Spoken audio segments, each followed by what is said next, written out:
Children, class 5th English reader, right? हम लोग आज करेंगे लेसन नंबर 2। लेसन नंबर 1 आप सब लोगों ने कर लिया है, trust in God and do the right.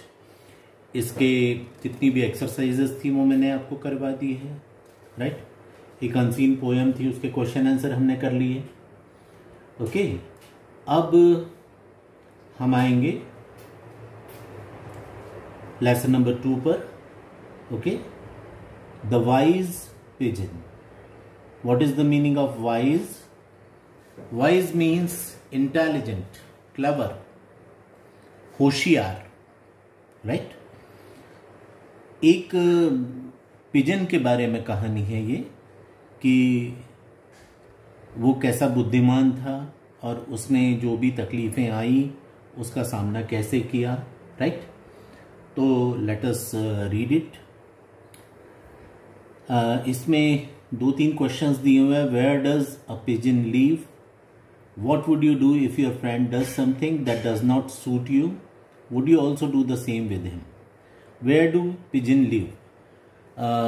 कबूतर कहाँ रहते हैं? तो कबूतर या तो पेड़ों पर रहते हैं या कोई पुराने मकान, खंडहर वगैरह रहते हैं, वहाँ पर वो अपना घोंसला बनाते हैं, राइट?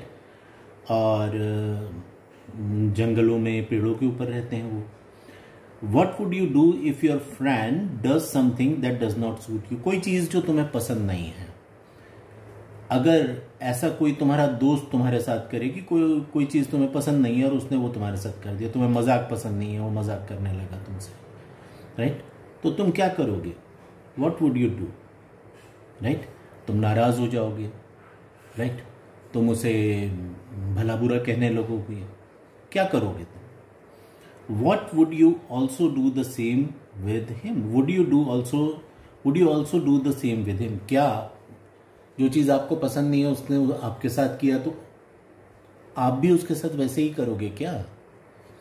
ये क्वेश्चन किया है और इसके आंसर्स मिलेंगे आपको जब हम ये लेसन पढ़ेंगे कि किस तरह से एक पिजन ने, जब ये स्थितियां उसके साथ आई तो उसने क्या किया। Let us start. There lived a pigeon in a mango tree. आप ये देख रहे हैं एक आम का पेड़, यहाँ पे ट्री लगा हुआ दिख रहा है आपको जंगल में, और उसमें ये कुछ पिजन आपको दिख रहे हैं। अलावा इसके एक मंकी दिख रहा है, स्क्वायरल दिख रही है, एक जैकॉल है यहाँ पर, राइट? तो there lived a pigeon in a mango tree. The pigeon's family consisted of his wife and 2 beautiful children. एक कबूतर आम के पेड़ पे रहता था, उसके परिवार में उसकी वाइफ और 2 प्यारे प्यारे बच्चे थे, कबूतर के चूजे, राइट?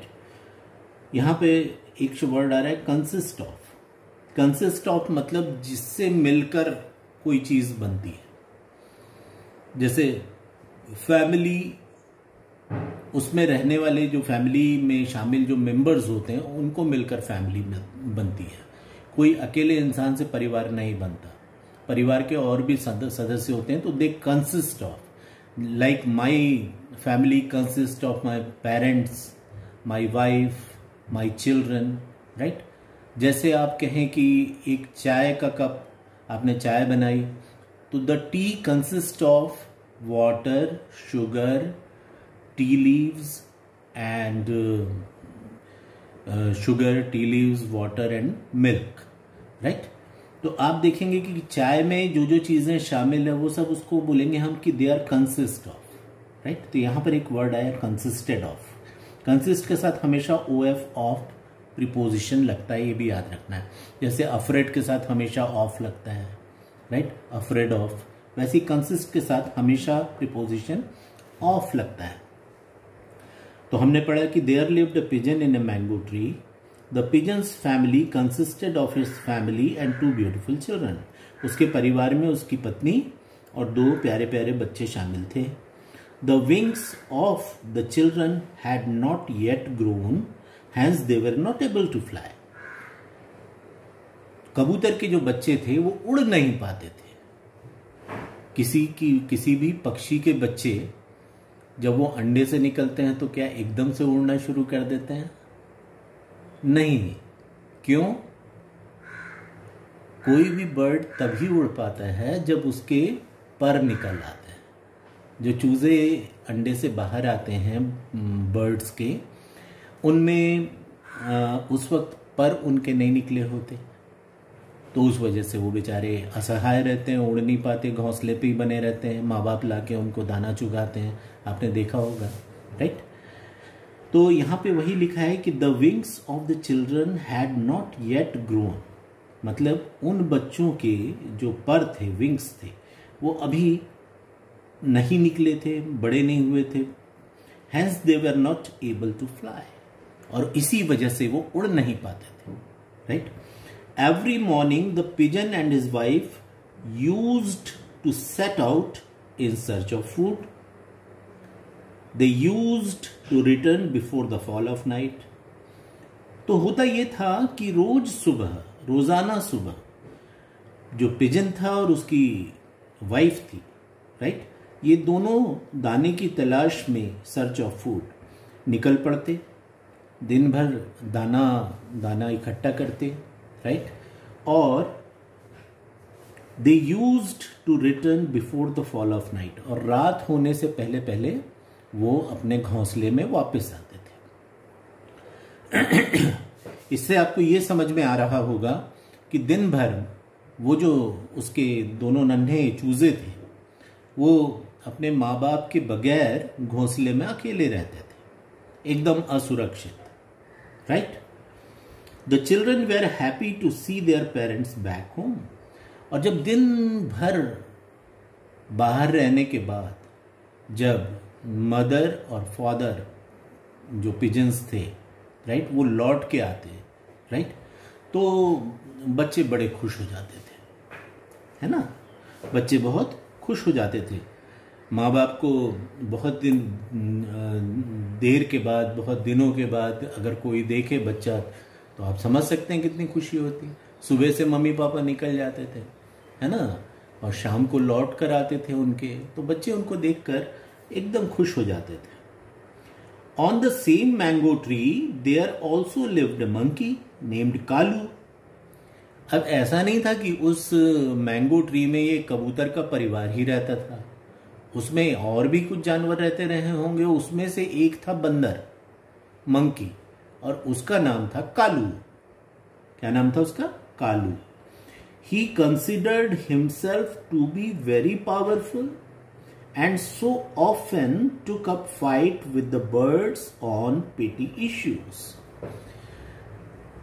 अब ये जो बंदर था भाई, ये अपने आप को जितने भी बर्ड्स हैं उनसे कहीं ज्यादा ताकतवर समझता था, ज्यादा पावरफुल समझता था, राइट।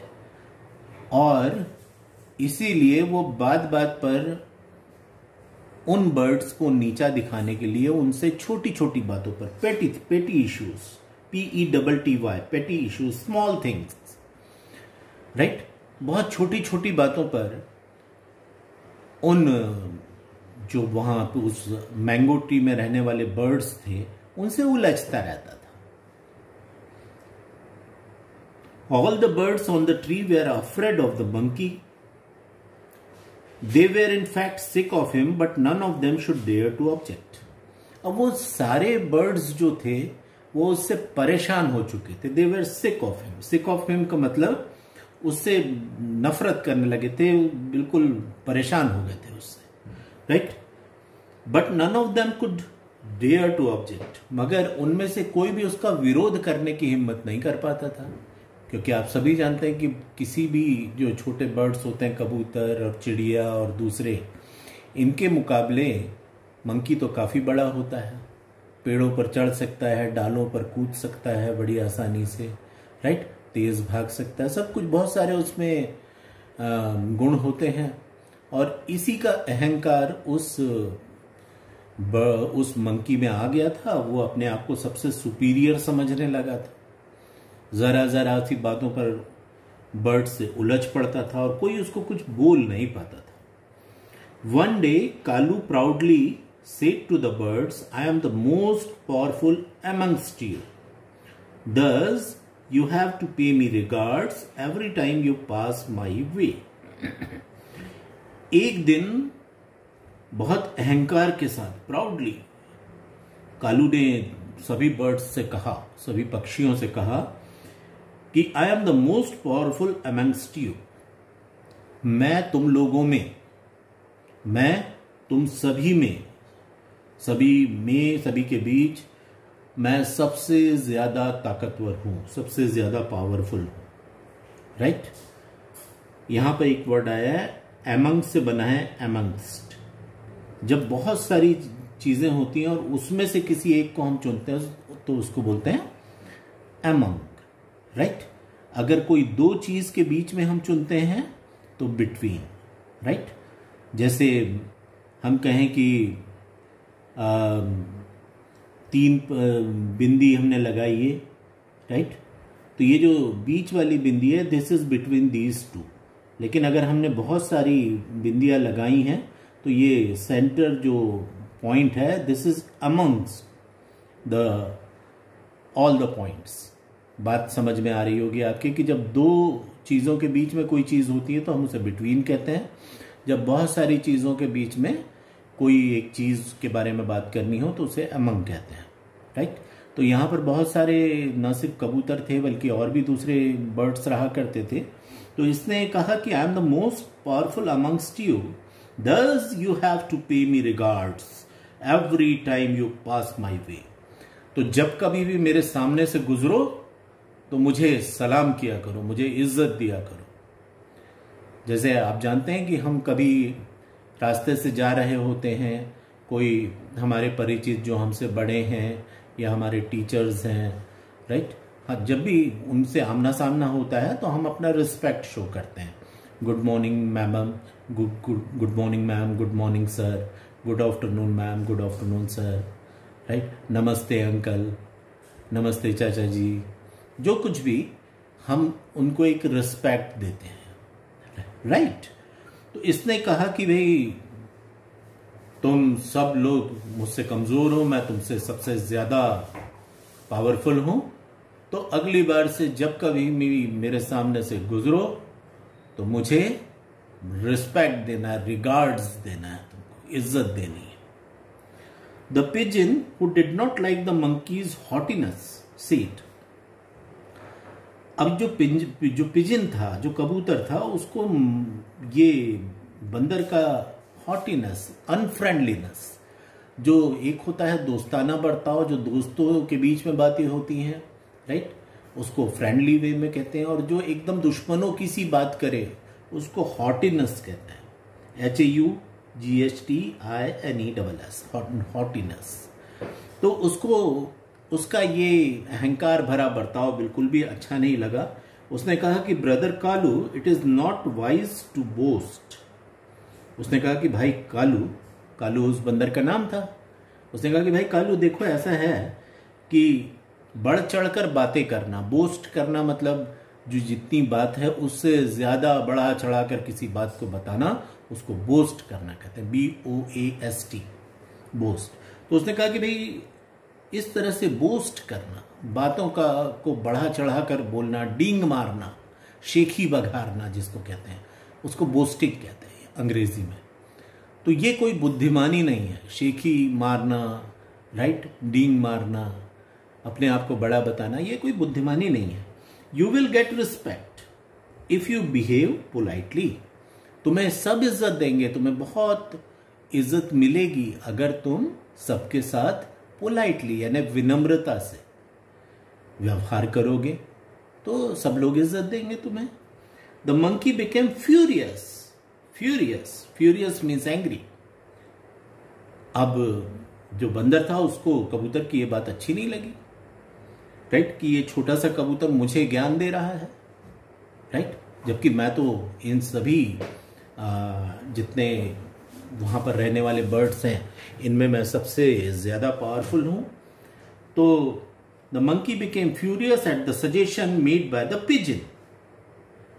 तो ये जो मंकी था, ये पिजन ने जब उसको एडवाइस दिया, और सही कहा था उसने कि भाई बढ़ चढ़कर बातें करना कभी भी अच्छा नहीं होता, और अगर आप लोगों के साथ अच्छा व्यवहार रखोगे, लोगों के साथ पोलाइटली बात करोगे, विनम्रता से बात करोगे, तो सब लोग इज्जत देंगे आपको। इज्जत पाने के लिए जरूरी होता है कि आप इज्जत दो, अपने आप इज्जत मिलेगी आपको। The next evening the pigeon return home and found his nest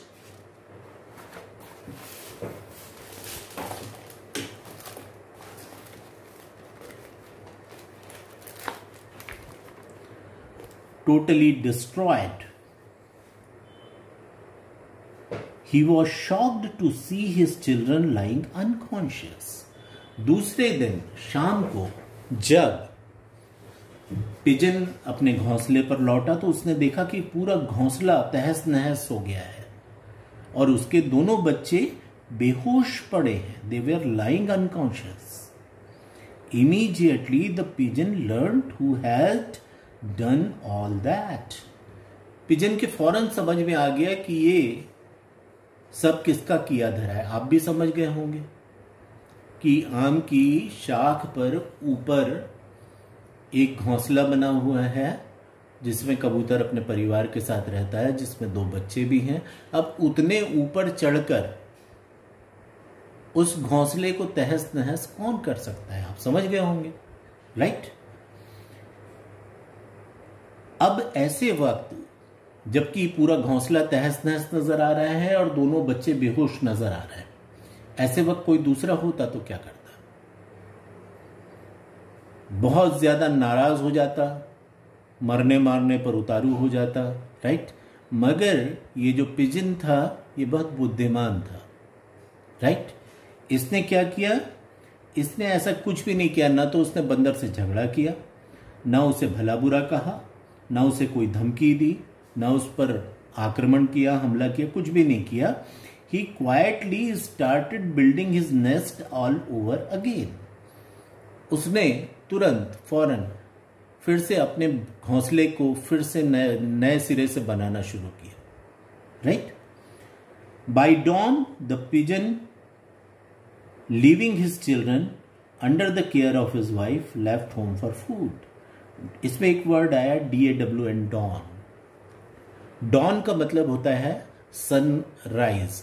जब सुबह का वक्त, जब रात खत्म होती है और सूरज की पहली रोशनी पूरब दिशा में जो हल्की सी रोशनी फैलने लगती है, वो समय डॉन कहलाता है, DAWN.